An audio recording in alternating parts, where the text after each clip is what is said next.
अध्याय 6 देख रहे हैं। Towns, traders and crafts person, नगर व्यापारी और शिल्पजन। पिछली मर्तबा हमने बात की थी हम्पी की और आज हम बात कर रहे हैं सूरत की। सूरत, पहले यहां देख लीजिएगा, ये सूरत जो है ये इंडियन सब कॉन्टिनेंट जमाने की बात कर रहा हूं या इसके वेस्टर्न, उत्तर दक्षिण पूर्व पश्चिम यानी कि पश्चिमी घाट पे है या पश्चिमी कहे जो तट है, तट रेखा है उस पर है। बहुत ही इंपॉर्टेंट शहर था, आज भी है। और सूरत है गुजरात में। कहां है? गुजरात में है सूरत, गुजरात में। अच्छा, इसको कहा जाता था एम्पोरियम। एम्पोरियम क्यों कहा जाता है? एम्पोरियम का मतलब क्या है? एम्पोरियम का मतलब यह होता है बिक्री भंडार। ऐसी जगह जहां पर बहुत अलग अलग तरीके की चीज, एक ही तरीके की नहीं, अलग अलग तरीके की चीज। जैसे आप बिजली की दुकान में गए तो आपको केवल इलेक्ट्रिक का सामान मिलेगा, लेकिन एम्पोरियम ऐसी जगह होती है, ऐसा ऐसा प्लेस होता है जहां पर आपको बहुत अलग अलग तरीके से चीजें मिलती हैं। आप खरीद भी सकते हैं और बेच भी सकते हैं, यानी कि आप यू कैन बाय ऑल्सो और यू कैन सेल ऑल्सो। तो ये सूरत है, गुजरात की मैं बात कर रहा हूं। ये जो वेस्टर्न ट्रेड यहां से, मतलब आप थोड़ा सा सोचने की कोशिश करिएगा, यहां पर जितने भी देश है वहां से बहुत बेहतरीन तरीके से यहां सूरत में व्यापार चल रहा था। ये जो खाड़ी देखते हैं ना आप, खाड़ी, इसको कहते हैं खंबात की खाड़ी या इसको कैम्बे की खाड़ी बोलते हैं। वहां पर यह स्थित है। ये पोर्ट शहर है। ध्यान रहे कि ये पत्तन नगर है। It's a port city. अब पोर्ट नगर में इसको क्यों क्यों कह रहा हूं? क्योंकि इससे पहले हमने ऐसी जगह की बात की थी जो टेम्पल शहर थे, लेकिन ये जो है यहां पर ट्रेड ज्यादा होता था, खरीद फरोख्त ज्यादा होती थी, राइट? तो अहमदाबाद भी इसके साथ देख लीजिए और सूरत, ये दोनों ही जो शहर हैं एक तरीके से एक गेटवे है, यानी कि एक दरवाजे थे। यहां से जितने भी, या आप यहां से आप देखें, यहां पर एक गल्फ ऑफ ओमरूज बताया गया है। थोड़ा सोचने की कोशिश करिएगा। हिंदुस्तान हो गया, फिर पाकिस्तान या अफगानिस्तान या ईरान हो गया, इसके बीच में ये जो यूएई, ओमान, नहीं, ये तो दोनों ही मिडिल ईस्टर्न कंट्रीज कहलाते हैं, लेकिन इसमें ये जो जगह है इसको गल्फ ऑफ ओमरूज कहते हैं। तो यही गल्फ ऑफ ओमरूज की बात कही है। यहां से निकल के यहां पर पहुंचना इस तरीके से, और साथ में और भी जैसे वेस्ट एशिया की बात कर रहा हूं मैं, वहां पर बहुत बेहतरीन यहां ट्रेड होता था। एक और चीज है कि जितने भी, क्योंकि अब यहां से जाएंगे तो यहां पहुंचेंगे और यहां मैंने आपको दिखाया ईरान और आगे आपका इराक है, सऊदी अरब है, यहां पर इस जगह पे सऊदी अरब है। तो जो सऊदी अरब की मैं बात कर रहा हूं, सऊदी अरब में ही मक्का और मदीना है, और यहीं पर लोग जाते हैं। जो इंडियन मुस्लिम्स थे वो यहीं से, सूरत से ही जहाज में भरकर, यानी कि शिप में, किसके लिए जाते थे? हज के लिए जाते थे। इसलिए इसको कह सकते हैं gate to Mecca, Mecca Medina. तो गेट टू मक्का ये भी यही है, क्योंकि जितने भी तीर्थयात्री थे, जो इंडियन मुस्लिम्स थे, वो यहीं से सेल करते थे, शिप से जाते थे। सबसे बड़ी बात यह है कि ये कॉस्मोपॉलिटन का मतलब क्या होता है? देखिए, आज जैसे आप मुंबई की बात करेंगे, मुंबई एक कॉस्मोपॉलिटन सिटी है, क्योंकि यहां पर हर तरीके का आदमी रहता है, हर कास्ट का रहेगा, हर क्रीड का रहेगा, हर रिलीजन का रहेगा, ऊंचा रहेगा, बड़ा रहेगा, गरीब रहेगा, पुअर रहेगा, हर तरीके का आदमी आपको यहां मिलेगा। तो अगर मैं उस जमाने की बात करूं, सूरत की, तो 17वीं शताब्दी में यहां पर कौन कौन लोग थे? पहला अक्षर लिखूंगा, पोर्चुगीज, पुर्तगाली, डच, हॉलैंड, नीदरलैंड वाले, इंग्लिश, ये सारे के सारे लोगों की यहां पर फैक्ट्रीज थी। और साथ में, क्योंकि फैक्ट्रीज होंगी तो बनी बात है कि यहां पर वेयर हाउसेज भी होंगे। वेयर हाउसेज मतलब होता है जो भंडार करने के लिए बड़े बड़े एक कंटेनर टाइप या फिर बड़े बड़े ट्रस लिए हुए भंडार गृह बनाए जाते हैं। तो उसी को मैं फैक्ट्रीज, और मैं जो भंडार गृह है उसको कह रहा हूं वेयर हाउस। तो सभी के यहां पर फैक्ट्री, वेयर हाउसेज थे। एक साहब है, इनका चेहरा देख लीजिए। इन साहब का नाम है, ये अंग्रेज है, ये इंग्लिश है, और ये क्रोनिकलर है। क्रोनिकलर मतलब जो होता है जो घटनाओं का क्रम लिखते हैं कि आज ये हुआ, कल ये हुआ, मतलब जो भी इवेंट्स होते हैं ना उनको क्रोनोलॉजिकल ऑर्डर में जो लिखते हैं उनको कहा जाता है क्रोनिकलर। तो इनका नाम है ओविंगटन। क्या नाम है? ओविंगटन। तो ये जो ओविंगटन साहब है, इन्होंने लिखा,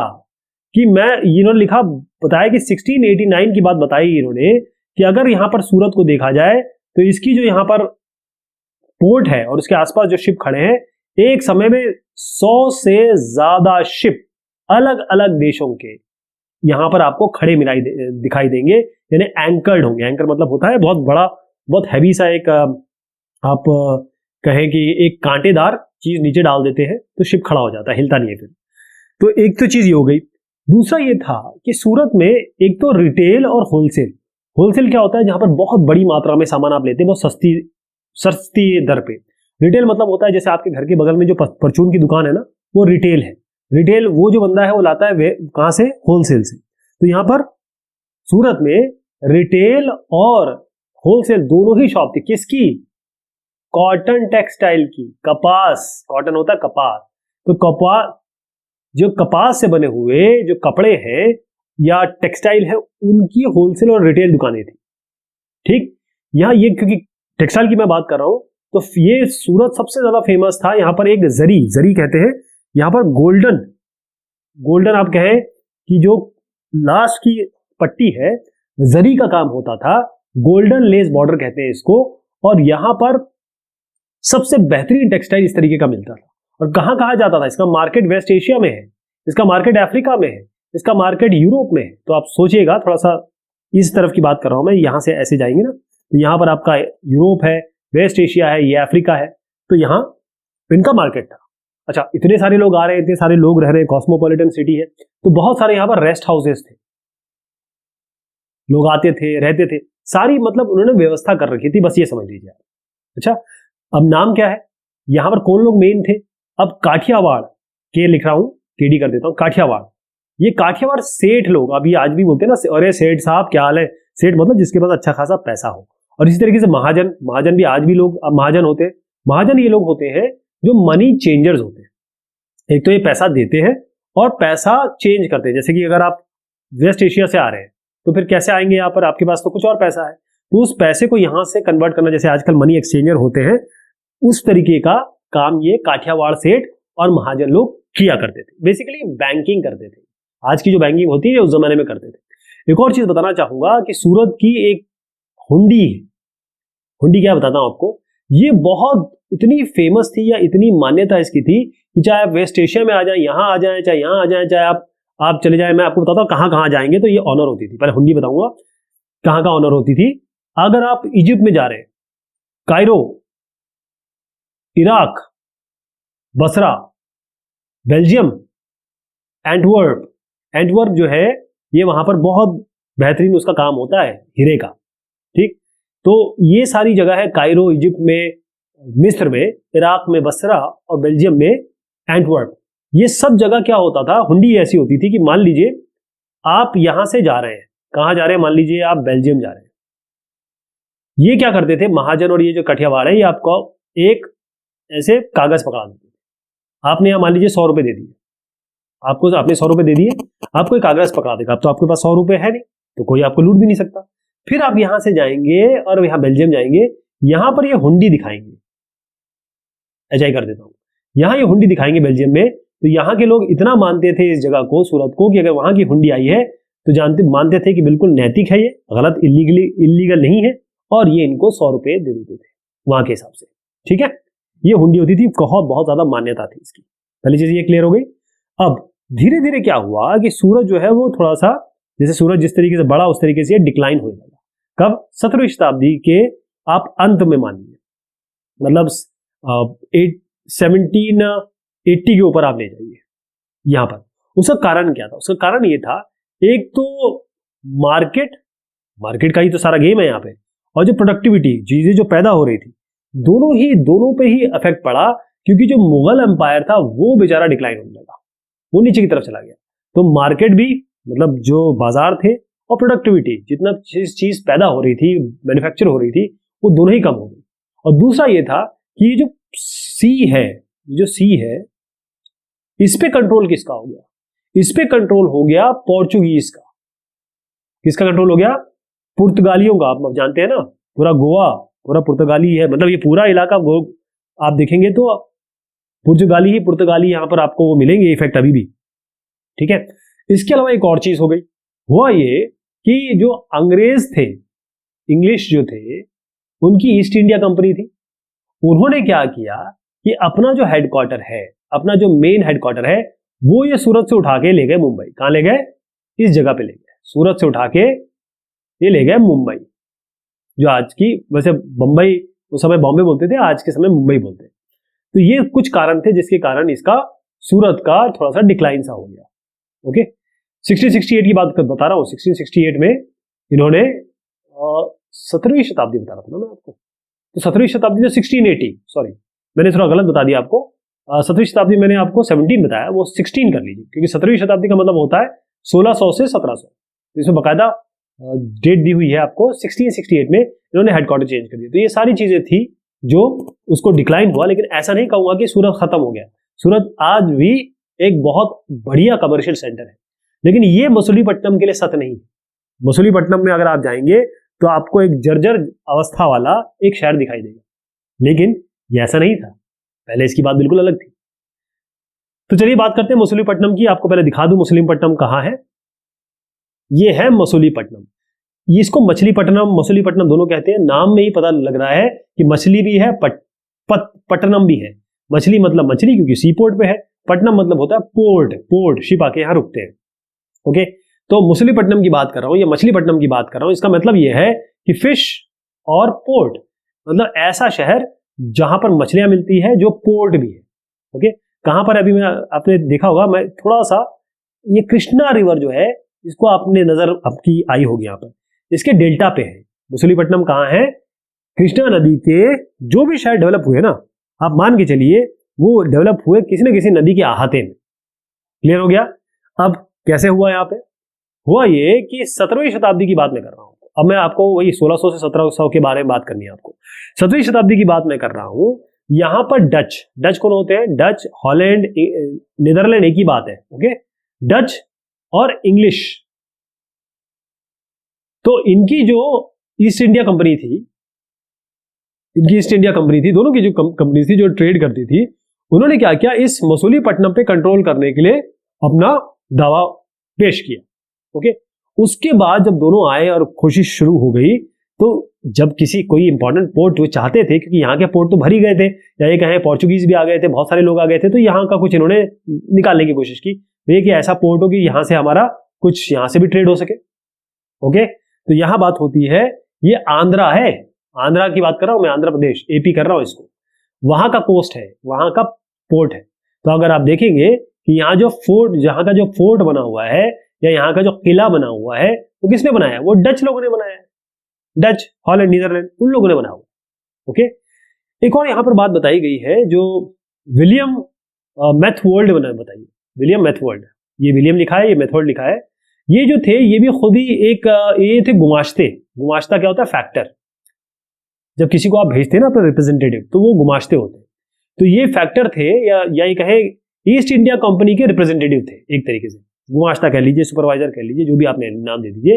वो जब यहाँ पर आए तो उन्होंने देखा कि भाई ये जो सिटी है, ये इतना कुछ अच्छा नहीं है, मतलब ये ठीक ठाक है, ठीक, शिप तो खड़े हुए हैं, लेकिन इसका इतना ऐसा डेवलपमेंट नहीं हुआ है। जैसे हमने बात की थी ना सूरत की और बाकी जगह की, ऐसा नहीं हुआ था, हम्पी जैसा नहीं था, बस नॉर्मल सा था। तो अब यहाँ पर आइए गोलकोंडा। जो गोलकोंडा के, जीसी कर देता हूं, इसके जो शासक थे उनको कहते हैं कुतुब शाही रूलर्स। क्या कहेंगे? कुतुब शाही जो रूलर्स थे, इन्होंने क्या किया कि भाई जो भी टेक्सटाइल, कपड़ा बिक रहा है या स्पाइसेस बिक रहे हैं, कोई मसाले बिक रहे हैं, और जितने भी आइटम बिक रहे हैं, उनके ऊपर इन्होंने लगा दिया अपना कंट्रोल, मोनोपोली, कि भाई ये जो है ये हम ही बेचेंगे या हमारे लोग बेचेंगे। क्योंकि हो ये रहा था कि जितनी भी ईस्ट इंडिया कंपनीज थी, यानी जो जिन देशों का मैंने नाम लिया, वो इन सब पे आधिपत्य ना कर ले, क्योंकि हर जगह आधिपत्य या हर जगह कंट्रोल वो कर ही रही थी। तो इससे क्या हुआ? जबरदस्त तरीके से कंपटीशन हुआ। किन किन के बीच में? ट्रेडिंग के बीच में।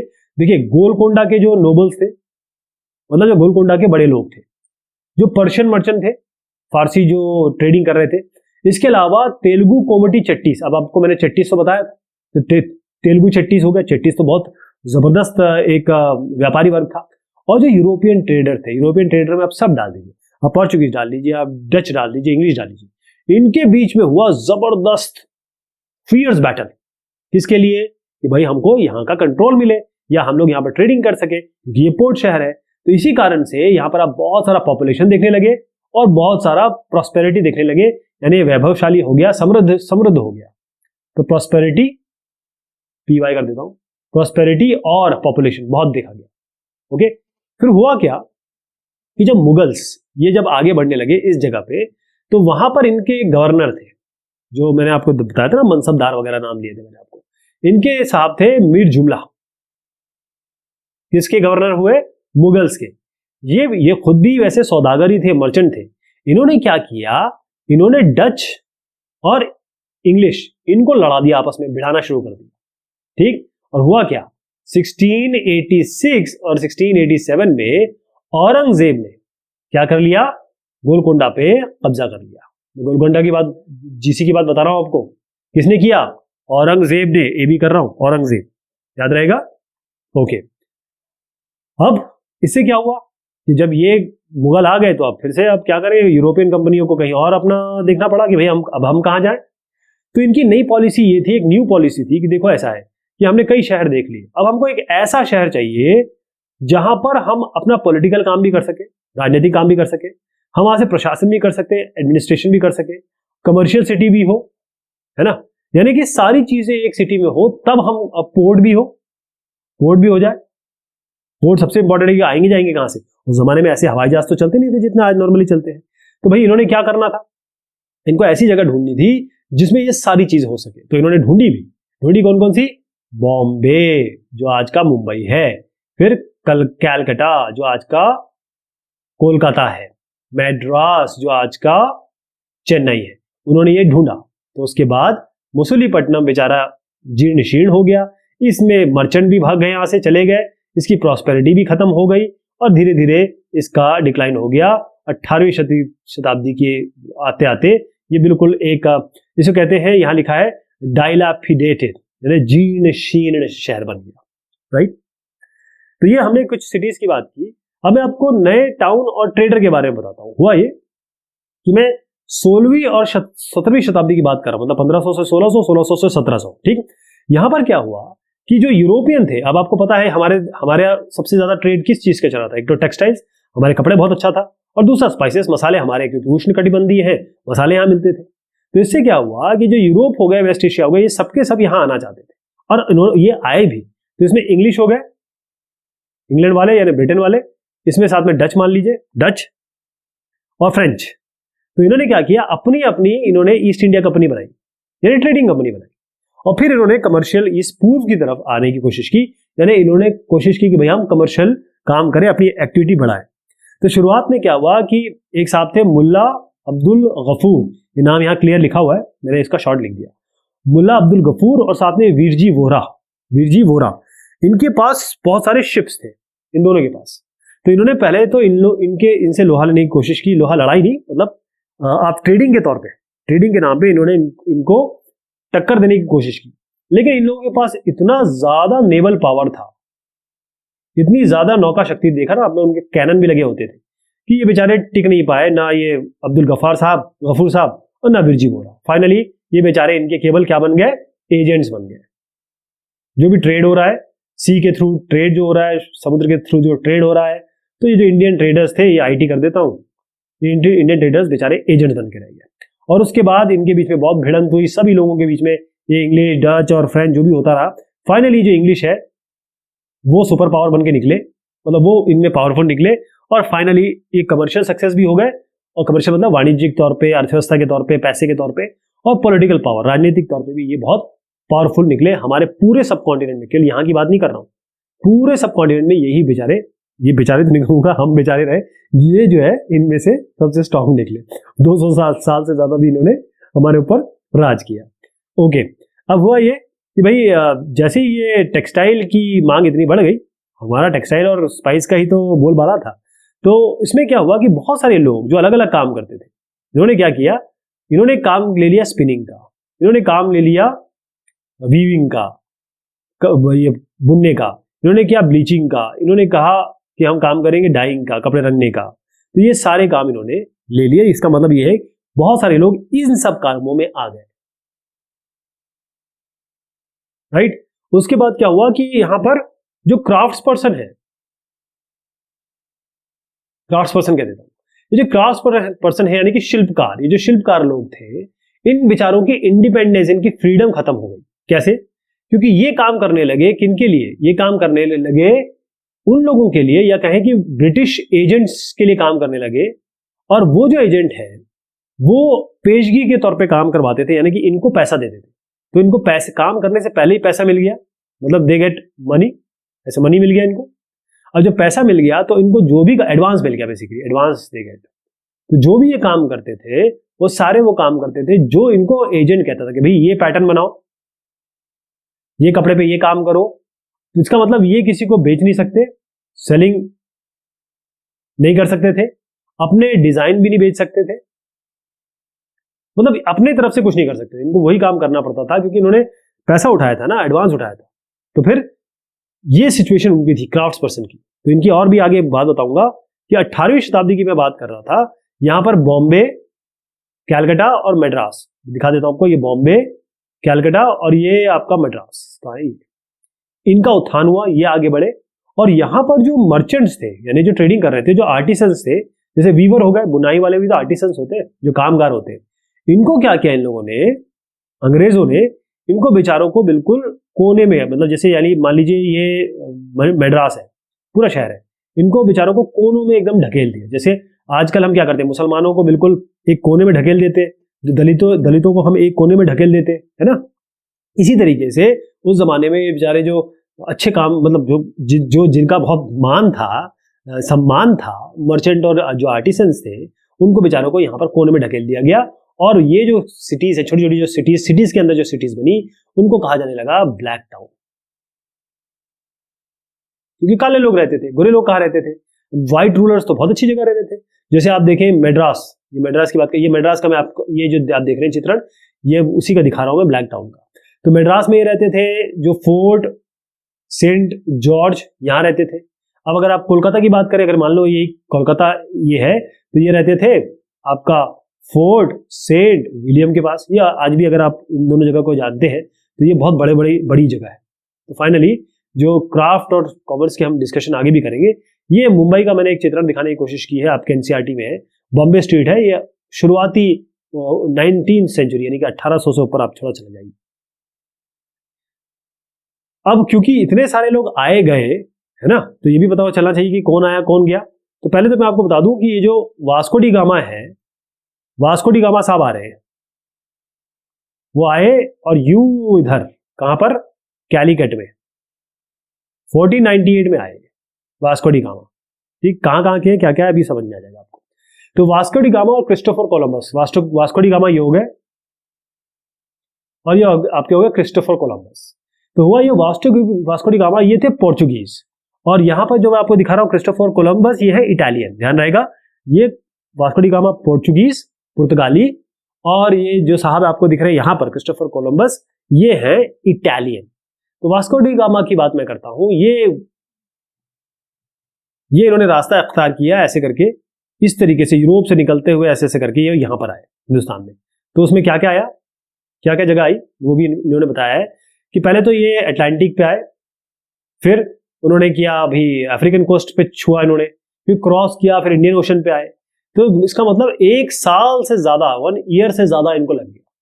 कहां पर पहुंचे ये 1498 में, कहां बताया था मैंने अभी, कैलीकट में। कैलीकट कहां है अभी, आरईसी कालीकट कहां है, ये आपका केरल में। इसके बाद बेचारों के साथ, इनके साथ बड़ा अन्याय भी हुआ, दुख भी हमको जाहिर करना चाहिए। 170 आदमी लेके आए थे, केवल 54 लोग आए, सब बाकी सब मर गए। 4 शिप बेचारे लेके आए थे और केवल 2 ही शिप इनके बचे, बाकी सब दोनों शिप जो है वो तबाह हो गए। और इन्होंने जो रास्ता लिया वही आगे चल के इंग्लिश, वही डच और वही फ्रेंच लोगों ने लिया। ओके, ध्यान रहेगा। तो इसलिए इतना बड़ा नाम ये है क्योंकि इनका रास्ता ही बाकी लोगों ने लिया। और जहां तक हम इनकी बात करते हैं कोलंबस साहब की, इन्होंने कहा ठीक है चलो, अर्थ तो गोल है, अब क्रिस्टोफर, ये यूरोप है, ये क्रिस्टोफर कोलंबस तो ऐसे पहुंच गए इंडिया, अब ये अर्थ गोल है तो मैं यूं जाऊंगा तो भी पहुंच जाऊंगा, ऐसे जाऊंगा तो, ऐसे ना जाके मैं ऐसे जाऊंगा, गोल है। तो इन्होंने क्या किया, यहां से चले गए और इधर पहुंचते पहुंचते पहुंचते ये पहुंच गया वेस्ट इंडीज। और वेस्ट इंडीज का नाम ही इसलिए पड़ा है, वेस्ट इंडीज में इंडियन आता है, इंडीज आता है, तो ये क्योंकि इंडिया तो यहाँ है और ये है हमारे वेस्ट में है, तो वेस्ट इंडीज हो गया। इस तरीके से वेस्ट इंडीज नाम पड़ गया। ये जो पहुंचे वेस्ट इंडीज हिंदुस्तान को ढूंढने निकले थे, हिंदुस्तान का दूसरा रास्ता ढूंढने निकले थे, लेकिन ये 1492 में इन्होंने खोज कर ली वेस्ट इंडीज की। ठीक है, तो ये बात हुई इस चैप्टर की। बहुत शुक्रिया, बहुत मेहरबानी आप सभी की।